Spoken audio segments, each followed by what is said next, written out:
হযরত ইব্রাহিম আলাইহিস সালাতু ওয়াস সালাম, জাতির পিতা ইব্রাহিম আল্লাহ তাআলার নিকটে অসংখ্য পরীক্ষার সম্মুখীন হয়েছেন, কিন্তু আল্লাহ পাক ইব্রাহিম নবীরে এত পরিমাণ ভালোবাসলেন, আল্লাহ ইব্রাহিম নবীরে বারবার পরীক্ষা করেন, তিনি বারবার সফলতা অর্জন করেন। হযরত ইব্রাহিম আলাইহিস সালাতু ওয়াস সালাম যখন মিশর থেকে কেনানে চলে আসলেন, কিছুদিন পর বৃদ্ধ বয়সে হযরত ইসমাঈল আলাইহিস সালাতু ওয়াস সালামের জন্ম লাভ হয়।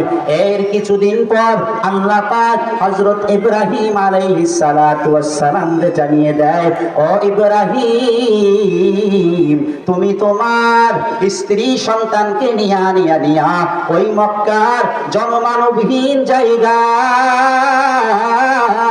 অনুর্বর এক ভূমিতে তোমার স্ত্রী সন্তানকে রেখে আসো। হযরত ইব্রাহিম ইতিপূর্বেও অসংখ্য পরীক্ষার সম্মুখীন হয়েছেন। আল্লাহ পাকের এই আদেশ পাওয়ার সঙ্গে সঙ্গে ইব্রাহিম নবী বুঝতে পারলেন হয়তো আল্লাহ পাক তাদের মাধ্যমে ওই মক্কার অনুর্বর ভূমি, ওই মক্কা নগরীকে আবাদ করতে চান। হযরত ইব্রাহিম আলাইহিস সালাম সঙ্গে সঙ্গে ওই বিবি আর বাচ্চাকে নিয়া বর্তমান ফিলিস্তিনের খলিল শহর থেকে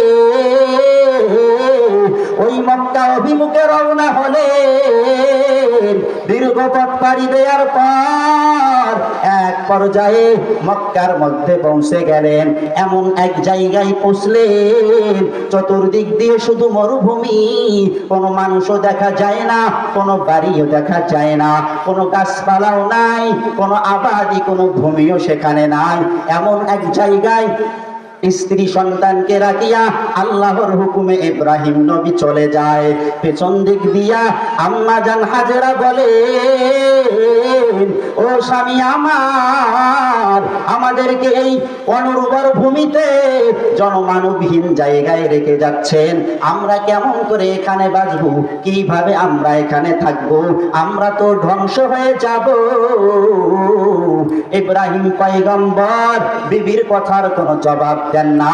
আবার কয়েক কদম যখন সামনে চলে যায়, আম্মা জান হাজেরা নবীর বিবি বড় বিচক্ষণ, বুঝতে পারলেন এটা হয়তো আল্লাহর পক্ষ থেকে আদেশ হতে পারে।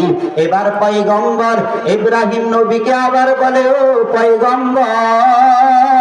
পয়গম্বর, এটা কি আল্লাহর পক্ষ থেকে আদেশ?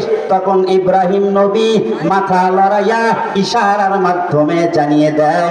তখন আম্মা জান হাজেরা বুঝতে পারি এটা আল্লাহর পক্ষ থেকে আদেশ। তখন তার অন্তরটা বড় বড় হয়ে যায়, অন্তরটা প্রশস্ত হয়ে যায়, কলিজাটা বড় বড় হয়ে যায়। আল্লাহর পক্ষ থেকে যখন আদেশ হয়েছে তখন আমাদেরকে, তখন আমরা এখানে কোনোভাবেই ধ্বংস হব না, কোনোভাবেই আমরা না খেয়ে মৃত্যুবরণ করব না। চিৎকার দিয়া বলুন না সুবহানাল্লাহ। কি পরিমাণ তাওয়াক্কুল! একজন মহিলা মানুষ, স্বামীও চলে যায়, দুধের সন্তান ইসমাইল নিয়া ওই মক্কার অনুর্বর ভূমিতে বাস করবে।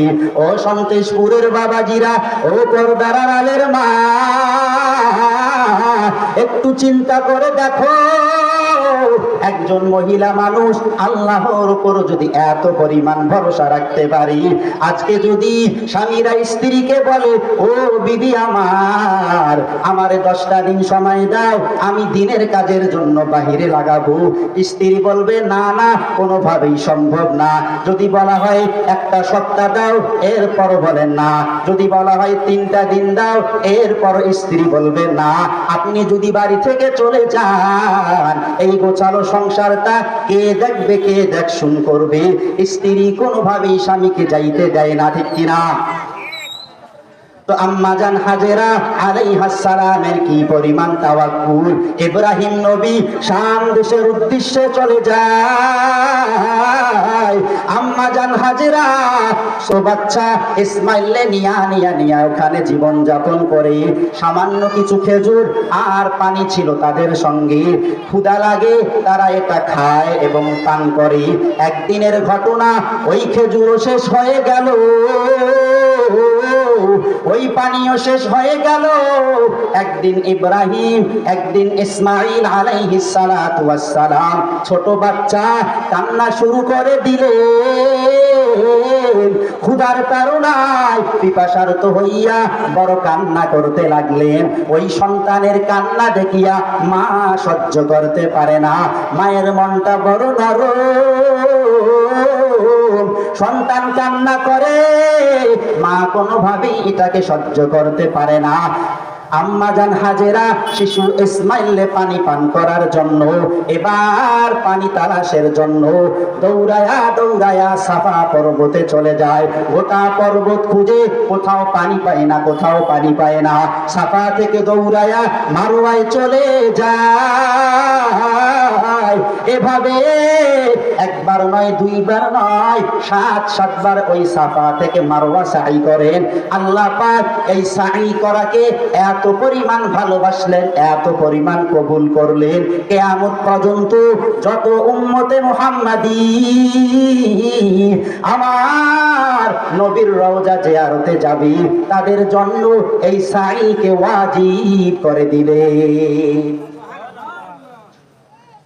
আম্মাজান হাজেরা আলাইহাস সালাম 7 বারের সময় হযরত ইসমাইলের দিকে তাকায়। হযরত ইসমাইল আলাইহিস সালাতু ওয়াস সালাম শিশু বাচ্চা কান্না করে, তার কান্না করে আর পা দুটি নড়ে।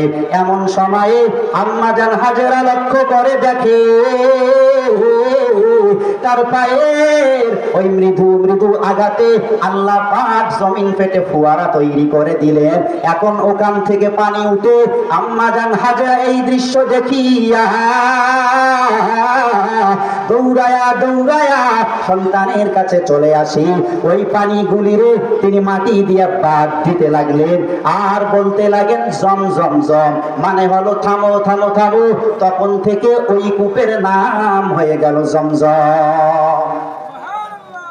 এখন ওই জমজমের পানি দেখিয়া আকাশ দিয়ে পাখিরাও উড়ে, এখন মানুষের চলাচল একটু বাড়ে।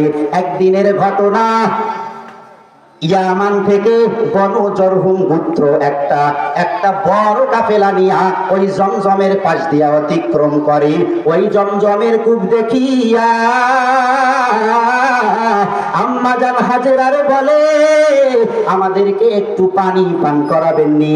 আম্মাজান হাজেরা আল্লাহর হুকুমে তাদেরকে পানি পান করায়। আর ওই পানি পান করার পর ওই পুরো কাফেলা ওই জায়গার মধ্যে বসতি স্থাপন করে। এক পর্যায়ে তাদের বংশ বৃদ্ধি হতে হতে গোটা মক্কা নগরী ছড়িয়ে পড়ল। হযরত ইসমাইল বড় হয়ে গেলেন, ওই বংশে বিবাহ করলেন। এক পর্যায়ে হযরত ইসমাইলের বংশ থেকে শাখা গোত্র কুরাইশ নামক বংশে আমার আপনার পয়গম্বর, দুজাহানের সরদার, আখির পয়গম্বর হযরত মুহাম্মদ সাল্লাল্লাহু আলাইহি ওয়াসাল্লাম এই দুনিয়ায় শুভাগমন করে।